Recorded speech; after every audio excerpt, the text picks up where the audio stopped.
This is a new kind of a situation, but we should not forget that Saudi Arabia has never supported any terror attacks of Pakistan.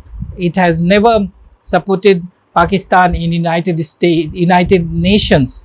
Saudi Arabia's stand on terror is very clear. It has also an agreement with India on terrorism.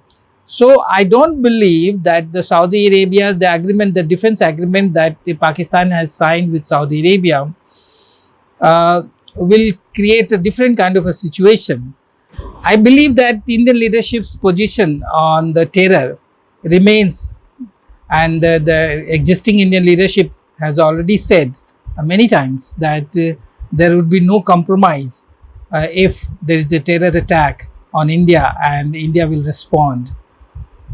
Having said that, I feel that this is a new kind of a situation, but we should not forget that Saudi Arabia has never supported any terror attacks of Pakistan. It has never supported Pakistan in United Nations. Saudi Arabia's stand on terror is very clear. It has also an agreement with India on terrorism. So I don't believe that the defense agreement that Pakistan has signed with Saudi Arabia will create a different kind of a situation. We have to see how it evolves further, but we have to keep in mind that, of course, Pakistan is in search of a new security. At the same time, the new reality that is emerging in the Middle East also has a role to play in bringing this kind of agreement between Pakistan and Saudi Arabia. We have to see in future what happens. But I feel that the reality in South Asia remains the same. China is an important ally for Pakistan, and so long China is there for Pakistan, I don't think Pakistan needs Saudi Arabia's assistance, military assistance, to counter India. India will have to counter China and Pakistan axis.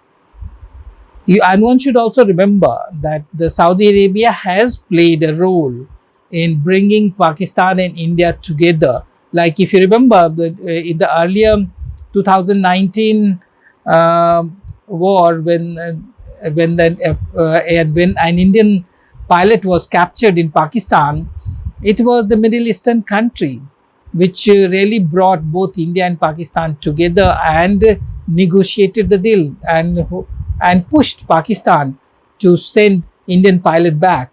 So it is, I won't say that the answer is in yes or no, that there would be any solid change in the ground reality so far as India's response to terror attack from the cross border is concerned. But a new situation is evolving, a new situation is emerging, and India has to be ready to respond accordingly. See, the thing is that Pakistan, since its birth in 1947, has been looking for some kind of a security. It has been suffering from the existential crisis right from its birth. And this existential crisis forces Pakistan to look for security around the region, extended region, across the Atlantic. So right from the beginning, right from its birth, Pakistan started doing business with the Western countries, with the US, and it became a close ally of the US. And this existential, fear, the anxiety that Pakistan nurtures, also played a part in Pakistan's evolution as a military dictator, as a country where the military has a big role. It did not allow democracy to take root. This fear that Pakistan has of its existence, that there is a bigger neighbor, India, which threatens it, really pushes the military personnel to take command of the country. As a result, Pakistan's democracy has suffered. Now the Pakistan is again looking for and searching for new allies, a new security, and this talk about alliance between the Islamic countries, we have to see, we have to look at from that perspective.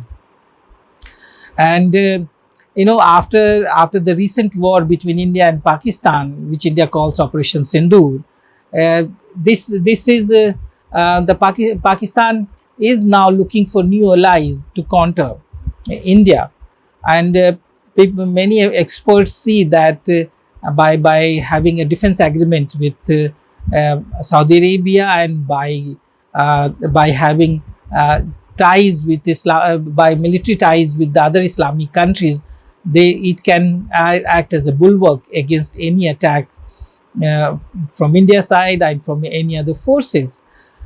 Also there is also this reality that Pakistan has been trying to be leader of the Islamic world, and among the Islamic world, particularly in the Middle East, Pakistan is more military equipped than any other countries. Pakistan does not have money, but it has a military power, and Pakistan wants to exploit this reality. And so that this is so I feel that let's see how it works in future. But right now it's too premature to say that there would be an alliance of the Islamic countries, and it will act as a bulwark against any kind of attack. Pakistan wants that, and the new reality that has emerged in the Middle East after Israel's attack on Qatar also forces many Middle Eastern countries, the GCC countries, to rethink about its security dynamics. So a new churn is happening, and Pakistan is trying to wade into that in that arena.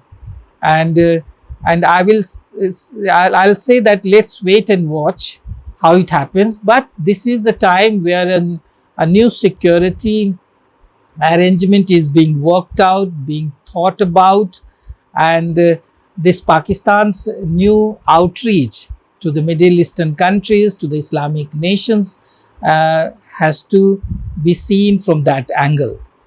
We should not forget that India and Saudi Arabia share very good relationship.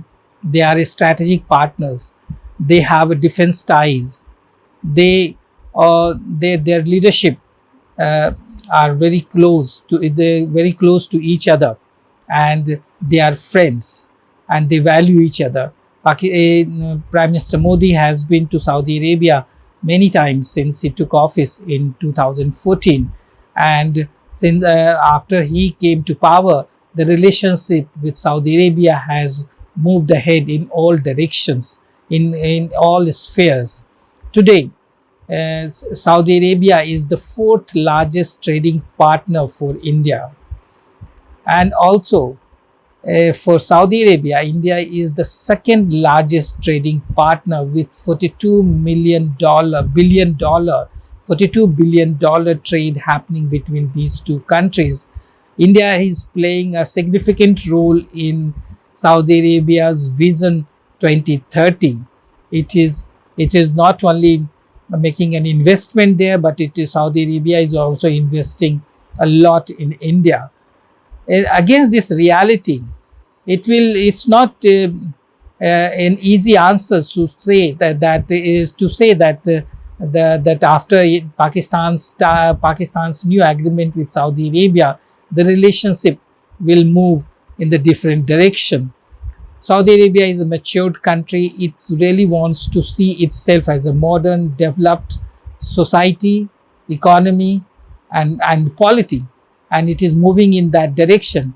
In that context, it will really value its relations with India, and it values its relationship with India. It will further deepen its relations with India, and we should remember that Saudi Arabia has always played a balancing game between India and Pakistan. It has always played a mediator, and has tried to diffuse tension between India and Pakistan whenever a war kind of situation has happened. If you remember that just before Operation Sindoor happened, Saudi Arabia's foreign minister was in Delhi with a message from the Crown Prince for peace between India and Pakistan, for diffusing the tension. So, in that context, we should not forget the role Saudi Arabia plays in South Asia, and we should not tag the Islamic connections between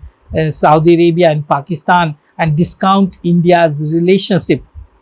It's in a different league altogether, and it's nothing to do with Pakistan. Pakistan and Saudi Arabia share a different kind of relationship. Saudi Arabia and India share a different kind of relationship. Both are separate, and Saudi Arabia values that. So I don't think that the relationship, the new defense ties between Saudi Arabia and Pakistan will have any impact on the security scenario in South Asia. But I believe that it's China which plays a major role. China is the major ally, military allies of Pakistan, and it's China which will come to rescue of Pakistan. Of course, Pakistan is trying to use the current situation, exploit the current situation in the Middle East for its own favor. It is looking for a new identity. It's a diminished power.